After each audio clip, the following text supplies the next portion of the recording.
China's Bloody Road to Unity. Part 2, Civil War and the Rise of Mao, 1945 to 1949. Previously on Part 1, Japan surrendered, but China's bloodiest chapter was still ahead. Civil War resumes. 1945 to 1949. The final battle. Japan's surrender leaves a power vacuum. Who controls China now? Nationalists, communists. Both race to occupy former Japanese territories. Manchuria, North China, critical industrial zones. The race is on. Americans try mediating. General George Marshall arrives in China. December 1945. Attempts negotiations between Chiang and Mao. Spends 13 months shuttling between Nanjing and Yan'an. Tries everything. Ceasefires. Joint government proposals. Power-sharing arrangements. All fail. Why? Neither side trusts the other. Too much bloodshed. Too many betrayals. Shanghai massacre still haunts. Marshall returns to Washington. Frustrated. Exhausted. War is inevitable. Chiang Kai-shek seems overwhelmingly stronger on paper. 2 million troops. American trained divisions. Tanks. Artillery. Aircraft. International recognition. Controls all major cities. Shanghai. Nanjing. Beijing. Banking system. Railways. Factories. Foreign support. Did you know? United States gave Chiang over $2 billion in aid. Massive advantage. But communists. Scattered across rural base areas. Maybe 1 million poorly equipped troops. No air force. Limited heavy weapons. No international recognition. Sound hopeless, right? Wrong. They possess something far more valuable than American guns. Popular support. Real. Genuine. Mass support. Communist strategy proves brilliant. Land reform. The most powerful weapon in rural China. They enter villages. Identify landlords. Hold public trials. Redistribute land to peasants. Families who never owned anything suddenly have farms. Their own land. For free. Revolutionary. Imagine, you're a peasant. Worked someone else's land your entire life. Paid rent. Taxes. Interest. Kept maybe 30% of harvest. Starved during bad years. Then communists arrive. Give you the land. No payment. It's yours. Forever. Who do you support? The landlord's friend Chiang. Or Mao, who gave you everything? Millions embrace communism.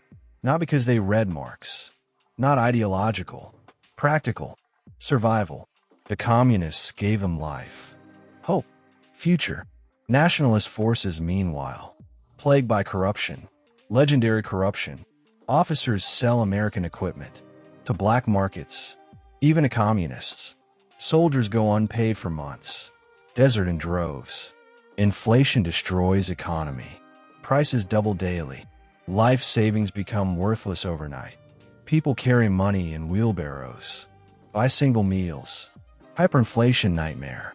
Did you know? By 1949, Chinese currency inflated 1 million %. Completely worthless. Government trust evaporates. Everyone suffers. Except corrupt officials. They get rich. People notice. Hatred grows. The tide turns. 1947. Communist offensives begin. Liaoshen campaign. September to November 1948. Manchuria. The industrial heartland. Nationalist forces hold major cities. Mukden. Changchun. Jinzhou. Strong positions. Modern weapons. Should win easily. But communist forces, now called People's Liberation Army, PLA, surround cities, cut supply lines, starve them out. Changchun siege lasts 150 days. Civilians trapped inside. Starvation, disease, horror. 160,000 die. City surrenders. Jinzhou falls next. Then Mukden, largest city in Manchuria. 500,000 nationalist troops. Surrender. Entire region lost. All of Manchuria. Gone in 3 months. Chiang's best armies. destroyed or captured. Huaihai Campaign, November 1948 to January 1949. Central China, decisive battle. The Stalingrad of China. 550,000 nationalist troops face 600,000 PLA. 2 months of brutal combat. House-to-house fighting. Artillery duels. Tank battles. Massive casualties on both sides. Nationalist command collapses. Generals argue. Retreat orders ignored. Confusion reigns. PLA encircles entire armies.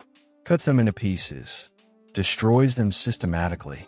Final result: 550,000 nationalists killed or captured. Chiang's best remaining forces annihilated. Game over. Nanjing Campaign, November 1948 to January 1949.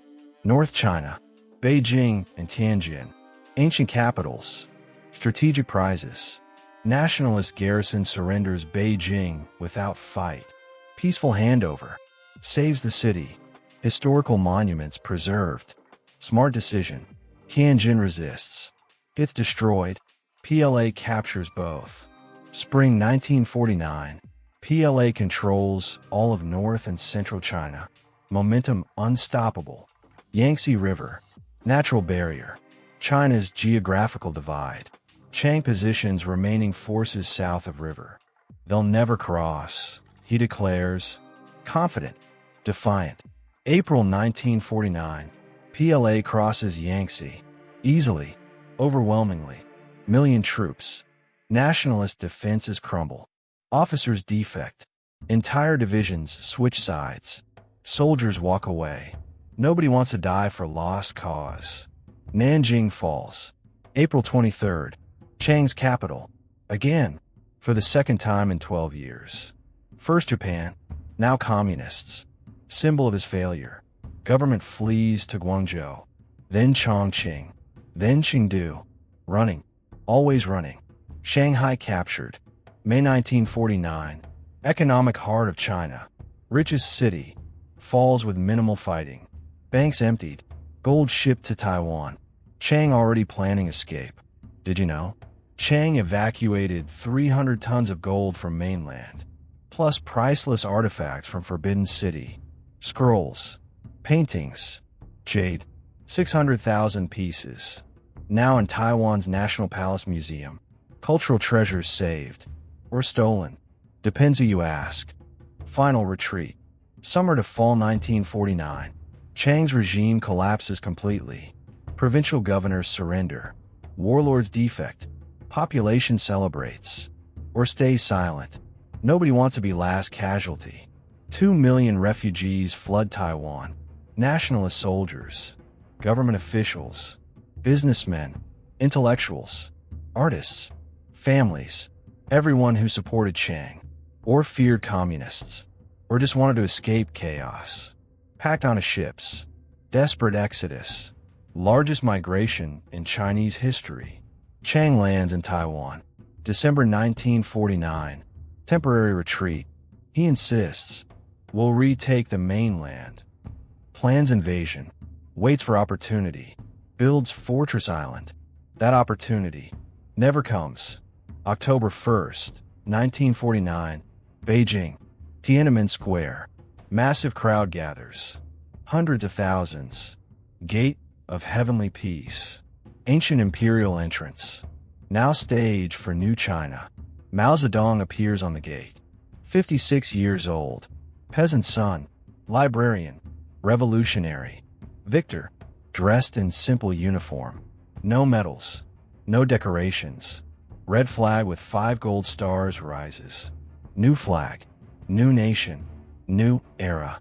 His voice booms across the square. Broadcast nationwide. Radio carries it everywhere. Historic moment. Everyone listening. He declares, the Chinese people have stood up. Roar from the crowd. Deafening. Decades of humiliation. Century of weakness. Foreign domination. Opium wars. Unequal treaties. Concessions. All over. China independent. Unified. Strong. People's Republic proclaimed. Communist victory complete. But at what cost? Civil War casualties. Estimates vary. 2 to 5 million dead, maybe more. Soldiers, civilians, caught between armies. Starvation, disease, battles, massacres, unimaginable suffering. Was it worth it? Chiang Kai-shek's mistakes. Many. Corruption. Tolerating it destroyed his legitimacy. Loss of popular support. Ignored peasants. 85% of population. Focused on cities. Elite. Wrong strategy. Military incompetence. Somewhat. Overconfident. Underestimated communists. Poor logistics. Bad commanders. But also, fighting 8 years against Japan first. Exhausted his best forces. Timing worked against him. Mao's success. Understanding peasants. Revolutionary. Land reform won hearts. Then battles. Military genius. Some, but mostly. Right message. Right time. Right strategy. United rural China against urban corruption. His later rule, though, dark. Great leap forward. 1958 to 1962. Failed industrial campaign. 15 to 45 million starved to death. Worst famine in human history. Self-inflicted. Cultural revolution. 1966 to 1976. Political purges. Chaos. Destruction. Million more dead. Revolutionary hero becomes tyrant. Power corrupts. We've seen this before. Legacy and modern China. Taiwan and mainland. Still divided.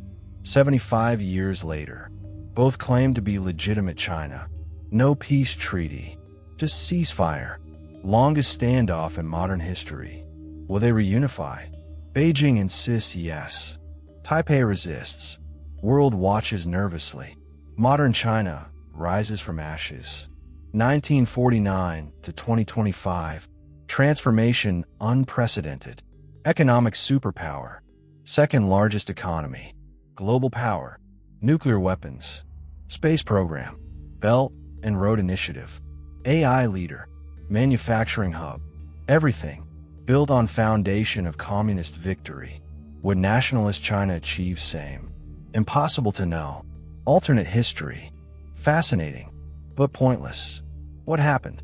Happened. We judge results, not possibilities. Young Marshal Zhang's tragedy remembered. The man who kidnapped Chiang in 1936. Saved China from itself. Forced united front against Japan. Rewarded with 50 years house arrest. Released 1990. Age 89. Moved to Hawaii. Died 2001. 100 years old. Never returned to Manchuria. Never saw homeland again. Interviewed before death. Would you do it again? Reporter asked. Zhang smiled. Yes. No hesitation. China needed unity. Patriot. Fool. Tragic hero. All three. Perhaps. Long March survivors. Became communist leadership. Zhou Enlai. Premier until death. Deng Xiaoping. Future paramount leader. Reformed China. Open economy. Created modern miracle. All walked those 6,000 miles. Forged in fire. Literally. Shared hardship created loyalty. Brotherhood. Foundation of People's Republic. Lessons from China's bloody road. Unity as price. Always. Peace isn't free. Revolution devours its children. Yesterday's hero becomes tomorrow's villain. Power changes people. Corrupts. Distorts. Forever truth. Modern geopolitics. Chinese superpower status. Taiwan question. Asian balance. U.S.-China rivalry. All trace back here. To warlords. To Chiang. To Mao. To Long March. To millions who died. Building modern China. Their sacrifice. Created today's reality. Final thoughts. Would you survive this era? Which side would you choose? Nationalists with modern weapons, but corruption? Or communists with nothing but land reform and hope? Easy to judge from comfort, from safety, from 75 years distance. Harder when you're starving, when armies approach, when survival is everything. No clear answers. That's what makes history fascinating and terrifying. This story shaped our world, whether you know it or not. China's rise, global economics, international relations, all connected to these events.